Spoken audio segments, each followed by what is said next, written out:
So if you play video games, you know what an indie game is. There are two different types of indie games. There's the little tight-knit community underground types of indie games. Nobody really knows what they are except for its community.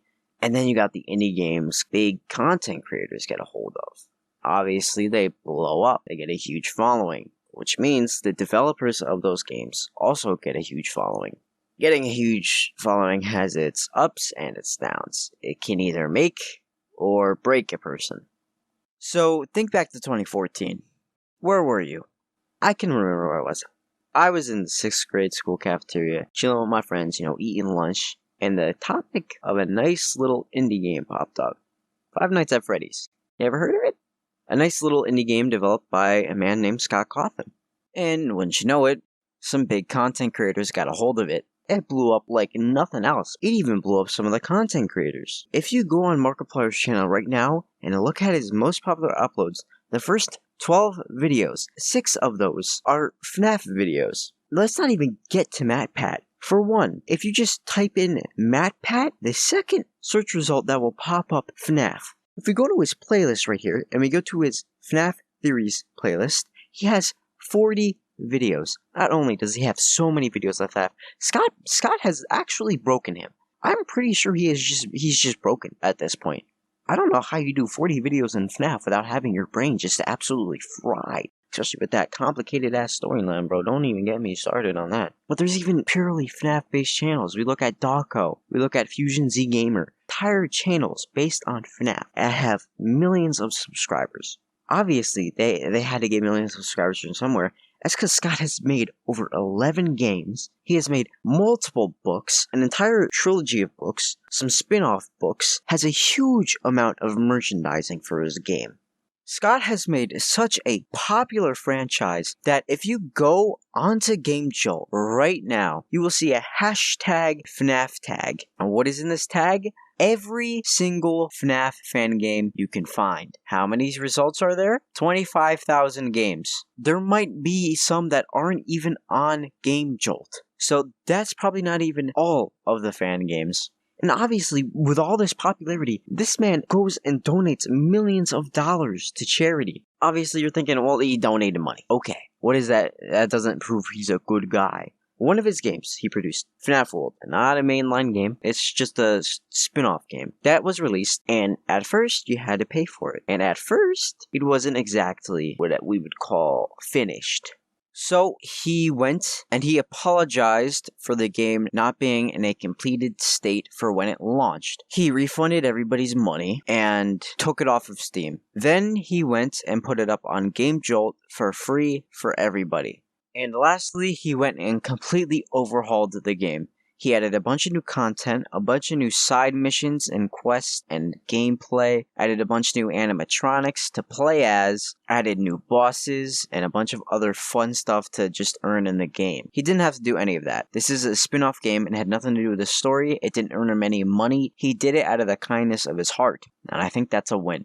He also had another game that came out more recently. If you have an Oculus or a PSVR, you know what it is. It's Help Wanted. He released teasers for this game, but he himself didn't make the teasers. He outsourced the creation of the teasers for Help Wanted to other artists. One of the artists in question took a design from a fan art and used it in the main teaser, and he got a bunch of backlash for it. He then reprimanded the artist that did it and remade the entire teaser. He also absolutely dunked on Funko for not only making dog shit ass merchandise like all Funko shit is, they also leaked the character models for his newest game. Scott has also been making a movie for the past 6 years, which isn't exactly what I would call the most time efficient. For one, it went from Warner Brothers to Blumhouse, as Scott and Warner Brothers couldn't agree on things, and they didn't let Scott have creative control over his own movie. And so it's been transferred to Blumhouse, and now he's just having trouble figuring out a script that will make sense. I'm pretty sure he has a script finalized, so the movie is back in the making, but it probably won't be out for a while because of a certain virus that I'm not allowed to name, and if I do name it, Miss Wakiki over there will come over here and hang me for treason.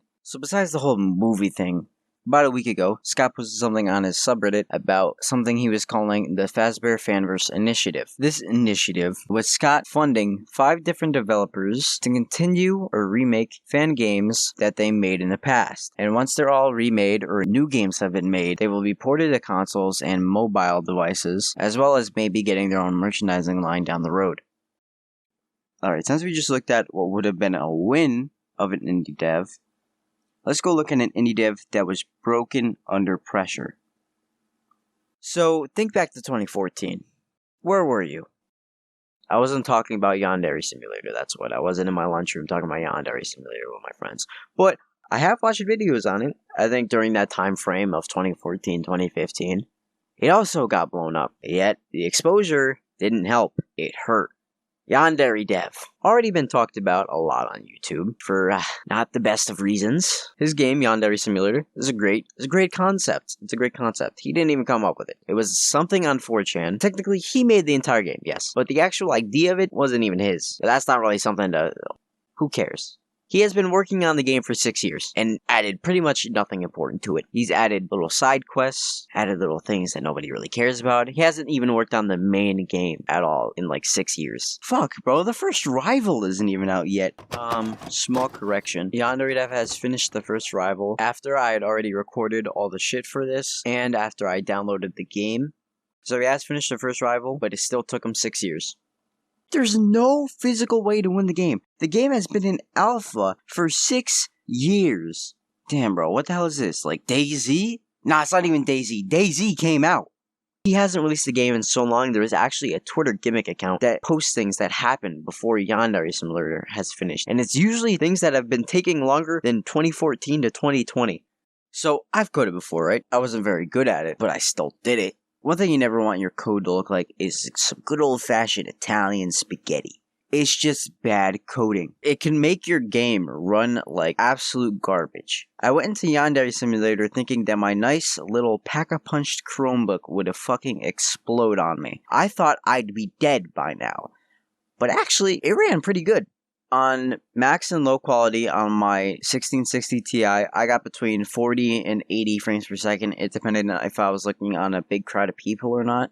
On my integrated graphics, which I don't know exactly what my integrated graphics is, it was about 12 to 25 frames per second, but I couldn't really control my mouse at all. So to be honest, it wasn't that bad of frames, which is surprising because of all the videos I've seen on Yandere Simulator's hardships, one of them is frame rate and how it's absolutely dog shit. But for some reason, I could run the game perfectly fine. So either I got a beefy ass computer, or he fixed the game between then and when I downloaded it. And it's not even like he's fixing the code like he says he is. Apparently he codes for 12 hours a day.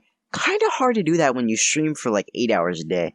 Not a lot of time, like, you gotta sleep too, unless you're just like a god and don't need sleep at all. So he has a Patreon, right? People who like the game can support him so he can make better content for the game. I don't know what content he's making since he hasn't, put main stuff in the game for 6 fucking years. But you know what he does with that Patreon money? I'll tell you what he does. He goes and pays for shit for himself. Do you want to know what he's bought? Oh, I'm sure you want to know what he's bought. Now, I'm re-recording lines that I didn't like, or if I have new information on shit that I've already said. So, in the original recording for this, I made a joke about how he could have bought toys, and I ain't talking about the Fisher-Price kind. He bought a sex doll. He bought a sex doll with his Patreon money. You what? That's what he did. He also bought 2 different Switches. So after all these videos of him, being an asshole, he has locked down his Twitch, his Reddit, and his Discord. There are speedruns to get banned from his Twitch on YouTube. World record speedruns of people just trying to get banned from his Discord, his Twitch, because the man just can't handle criticism. So he just bans it. He wipes it. So after all this, would you think that this man has gotten fan games of his game at all? Well, yeah. People enjoy his game. Why wouldn't there be?